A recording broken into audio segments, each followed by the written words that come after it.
Thank you. So it's really my delight to introduce Christina Reppas-Rindlisbacher, who we invited to talk to us about the 4AT. Into this, I just want to tell you a little bit about her. She graduated from the U of T Geriatric Medicine program in 2021, and she's now pursuing her PhD in clinical epidemiology at the IHPME. And she is a recipient of the Vanier Canada Graduate Scholarship, and her work in that area focuses on the unmet needs of immigrant older adults who are hospitalized with delirium. And many of you may have seen her recent publication on non-English speaking patients and the rate of restraint use and antipsychotic use when hospitalized and experiencing delirium, and the differential effects of not speaking English and the impact that that has on those adverse outcomes. So she's won many awards related to this work and is well on her way to being a successful clinician scientist, and we're hoping that she'll stay here in Toronto. And so we asked her to help us understand more the nuance of using 4AT versus CAM and potential implications for how we implement our delirium strategies in the TASN hospitals. So over to you, Christine. Thank you, Barbara, for that very lovely introduction. I'm going to share my screen now. It's really a pleasure to be here with all of you experts. I look forward to, I think, having a discussion, and I can certainly share what I know about the 4AT, and we're going to be, I'll have a didactic part, but I really want to hear your thoughts and input and insights as well, because you are all dealing with this on a daily basis, and I think we'll have I'll have something to learn for sure. I'm just trying to share my slides here, and I think it's still, oh, there we go. Okay, so Barbara has already introduced me, so I will just move ahead. So I'll be talking about the 4AT today. I have no conflicts of interests associated with this talk. I do receive some financial support from CIHR. And so the agenda today, we're going to be taking about 20 minutes for the didactic part, and then I hope we can open it up for discussion. Like you guys, I screen for delirium all the time. And in fact, I'm currently on service at Toronto Western Hospital, where this is obviously a part of our day-to-day work. So I don't really need to tell you all why to screen for delirium, but we will be talking about that very briefly. Then we'll be getting into the delirium assessment tools, talking about the 4AT, some comparisons with the 4AT and the CAM in terms of the evidence base, and then also some limitations on the 4AT. Okay, so this is a slide that I think you can all help me answering. I think we all know why it's important to screen for delirium, but just very quickly, a reminder that, of course, the biggest reason to screen for delirium is that it's often the presenting symptom of a medical emergency, usually sort of serious infection or a serious drug reaction. And the importance in screening is that we can identify some of the precipitants that can often be life-threatening. So it's really important to screen for delirium. It prompts a search for the underlying triggers, and doing this early will help the patient's recovery and hopefully prevent future cognitive and functional decline. Screening for delirium gives us a diagnosis, which then provides prognostic information for the patient and their family. And again, this is so important in terms of how a patient will potentially recover from their delirium or from their acute illness. And so it's really important for prognosis.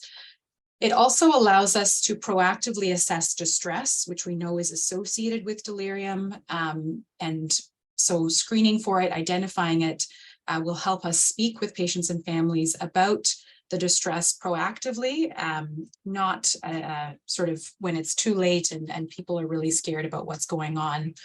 And then finally, diagnosing delirium and screening for it is really important because it can be a marker of undiagnosed dementia, as we all know, which will sort of help us identify this important disease and sort of help also with some follow-up. So those are the reasons why we screen for delirium. Delirium assessment tools, I will just sort of talk about how the way that they've been conceptualized is in mostly two ways. So either they're episodic or they're used for monitoring. So episodic delirium assessment tools are tools that are used at first presentation. So commonly at transitions of care. So for example, presenting to the emergency department or coming up to the floor, like a ward from the emergency department. So the first sort of presentation, or when delirium is suspected. So for example, at high risk periods during the post-operative period, for example. So that's episodic tools. And then there's monitoring tools that are meant to be used on a more frequent sort of daily or per shift basis. And interestingly, the CAM is actually supposed to be an episodic tool. So we will get to some of the issues around that.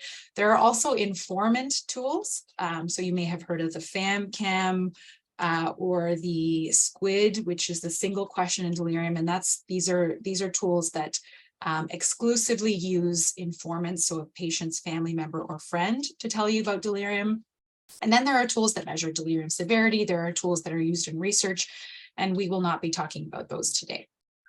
So the main episodic tools are the confusion assessment method, which we're all quite familiar with. And so again, just a reminder that the CAM was validated and studied as an episodic tool, not as a daily per shift monitoring tool. The brief CAM and the 3D CAM are other versions of the CAM that have also been well validated for use as episodic tools. The 3D CAM is a bit longer, so we don't typically use it that frequently, just because it is a bit more time intensive.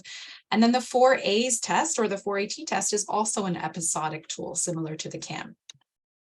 Monitoring tools are, again, tools that are supposed to be used more often on a sort of daily basis. And the two tools that have the best evidence for use in a monitoring setting are, or a monitoring system, are the SQUID, or the single question in delirium, which is an informant tool, which is, do you feel that X patient has been more confused lately?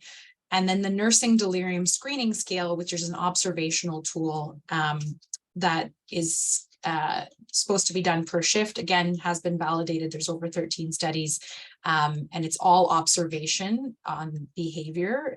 There's no cognitive test that's part of that tool.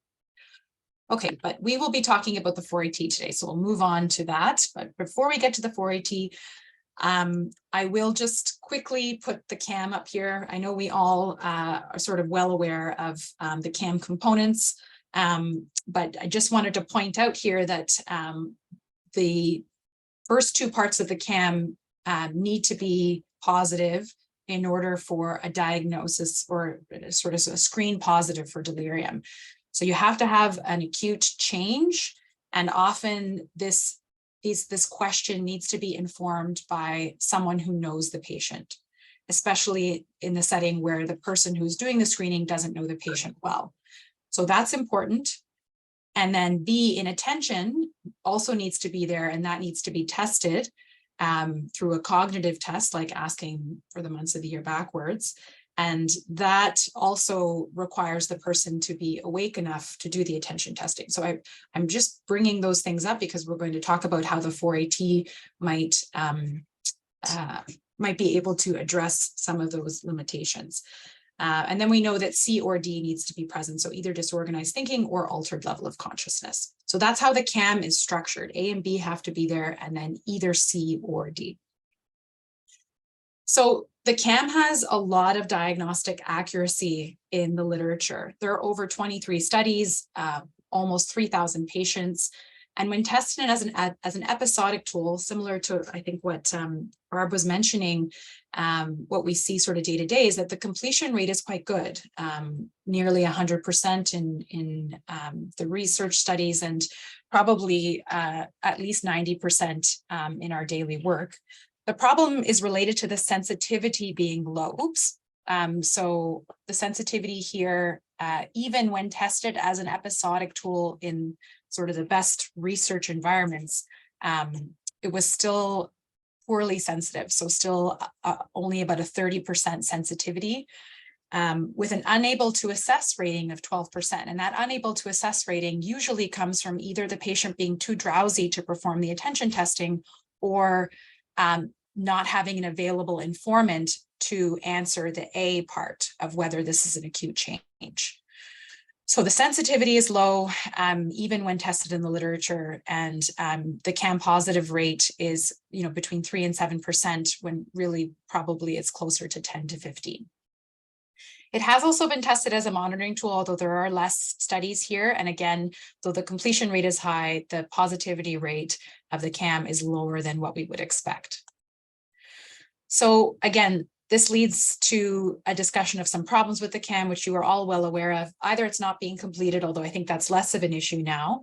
The bigger issue is that it's not being scored positively when delirium is present, because either there are unable to assess ratings in patients with delirium who are too drowsy. It's dependent on the presence of a caregiver. I think the other issue, which I will get to also with the 4AT, is that it's also because there is a cognitive test, like for example, the attention testing, it becomes quite, it's hard sort of to do frequently, because it is quite time intensive to do that cognitive test as well. So that's one of the issues with it as a monitoring tool. So that sort of leads us to why the 4AT was introduced. So the 4AT was developed in the UK, and if they actually have a really good website that explains why they developed the 4AT. And in fact, when I do teaching with the residents and students on delirium screening, I will often talk about the 4AT as well as the CAM, because I think there are nice sort of gaps that the 4AT fills that sometimes the CAM sort of is not able to screen for. The two main reasons why where I tell the students and residents to use the 4AT is that if a patient is too sleepy or drowsy to do cognitive testing, it still gives you a score. And this is really important because we know that hypoactive delirium is actually a more severe form of delirium that needs to be identified quickly and is associated with really sort of bad long-term outcomes. So that's important. It still gives you a score. And it also gives a score when there's no informant available. So I think in that way, it fills some of the gaps of the CAM. The other nice thing is that it is also pretty well validated. Slightly more studies actually than the CAM at this point, but it's about the same, I would say, in terms of the body of literature that tests the sensitivity and specificity in the real world. Remember that the testing that's done is using the 4AT as an episodic tool, not as a daily monitoring tool. So when used as an episodic tool, there was a 2020 meta-analysis of 17 studies that showed that the pooled specificity and sensitivity was 88%. So I want to highlight that the sensitivity here is almost 90%. And remember, sensitivity means that that you're catching more people that have delirium. You're not missing delirium. Whereas with the CAM, remember that the pooled sensitivity is a bit lower. It's closer to 30%. So that's great. So we know that it's well validated. So what does it look like? So it's called the 4AT because there are 4 parts and they all start with A. So that's why it's called the 4AT. The first part is alertness. And maybe, sorry, before I get into the specific parts, I'll just say that a score of 4 or more automatically gives you a diagnosis of delirium. So the alertness is the number one part. And remember that alertness or sort of a change in level of consciousness is in the CAM is number 3 or number C, whereas here it's upfront. So this means that patients who are markedly drowsy or who are very sort of hyperactive or agitated, this is sort of an observation that can be done, and a score can be given if things are clearly abnormal. And automatically you can see that if things are clearly abnormal from either a drowsiness or agitated perspective, the patients automatically get a score of 4. So that's an automatic screen positive for delirium. So let's say that the person is asleep though. So it says attempt to wake up the patient with speech or gentle touch on the shoulder. ask the patient to state their name. And if they're fully alert, that would be a normal. If they're mildly sleepy, but then they wake up, that's also normal. So that's level of alertness. Clearly abnormal, automatically delirium positive. The second part is the abbreviated mental test 4, which gets the person to ask them to tell you their age, date of birth, the place, so the name of the hospital or building, and the current year. So if they make no mistakes, it's a 0. 1 mistake is a 1, and 2 or more, or untestable, is a 2. So you're probably thinking as we're going through this, like, patients with dementia may also not get these things right. And we will get to that as a potential limitation in terms of specificity of this test. But even if they make mistakes on the AMT4, let's say they get all of them wrong, they still only get a score of 2. So that still doesn't give them a diagnosis of or not a screen positive for delirium. Remember, this is not a diagnostic test. So if they get all of these 4 wrong, they still have to either have abnormal alertness or abnormal attention or acute change. Okay, so going on to attention, this is the same sort of the same component as the CAM. It's just that it's number 3. And in this case, the way that the 4AT validated its attention test was asking patients to say the months of the year backwards.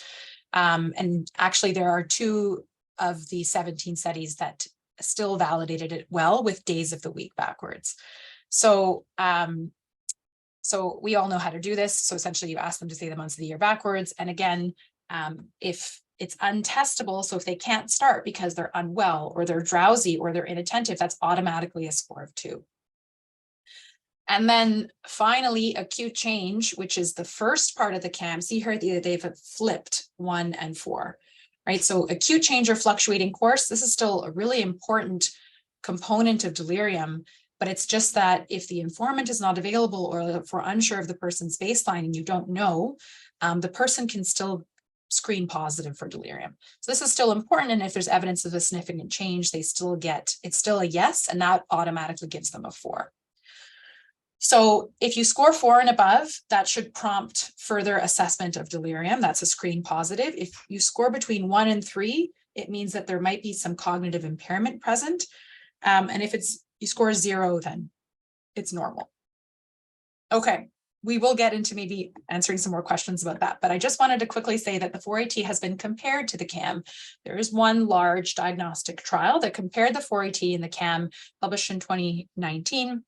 And essentially, it shows us what we would have expected. So the sensitivity of the CAM, or sorry, of the 4AT is much better than the CAM. So it'll catch more delirium. However, it is slightly less specific. And this is probably because it's picking up a little bit more dementia than the CAM does.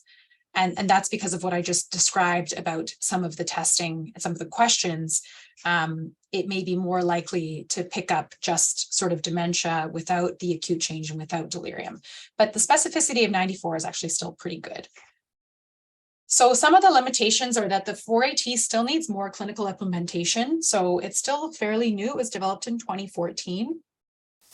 And then the other key issue is that as I think we develop clinical implementation, it may expose training needs or other challenges such as lower sensitivity, similar to the CAM, if it's used in routine practice. So we're going to talk about that a little bit more in a second. There also is limited data in the community. So we know how important it is to also screen for delirium in long-term care or through like home care. And there's limited data for the 4AT in that setting. And then the other issue is that there's limited data on performance in patients with known dementia. There are some studies, but in patients with dementia, the 4AT is certainly less specific. But some people would argue that, you know, again, over screening for delirium because it's such a severe condition is maybe not such a bad thing. Okay, so just very quickly, the 4AT is a monitoring tool.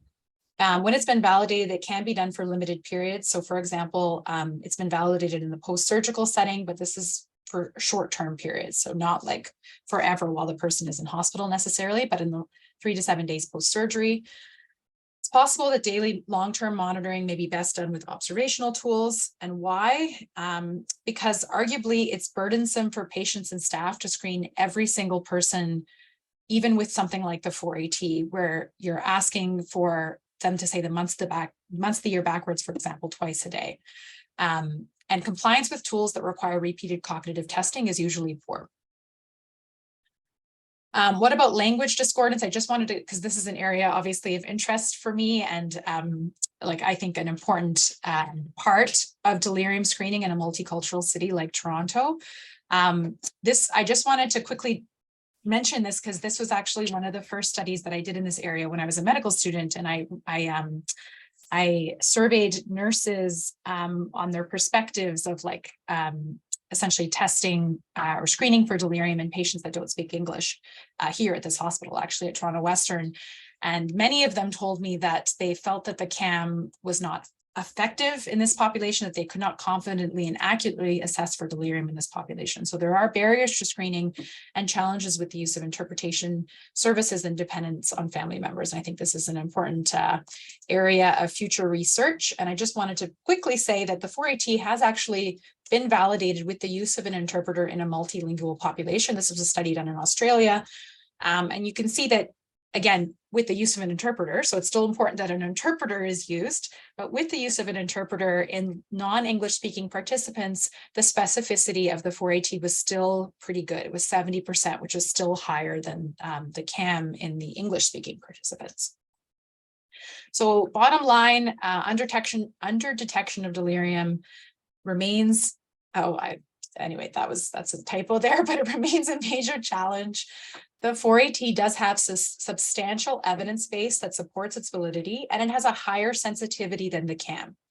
And so that's important. It is picking up more, it's missing delirium less in all of the studies that have looked at the 4AT. However, using the 4AT as a routine per shift monitoring tool, I'm still not 100% convinced that it will not lead to the same low completion and sensitivity issues as the CAM because of some of the burden of the repeated cognitive testing. And so I would really look to sort of have a discussion with experts like yourself about that part now that you've heard this talk. Okay, I will take questions now. Thank you so much for listening.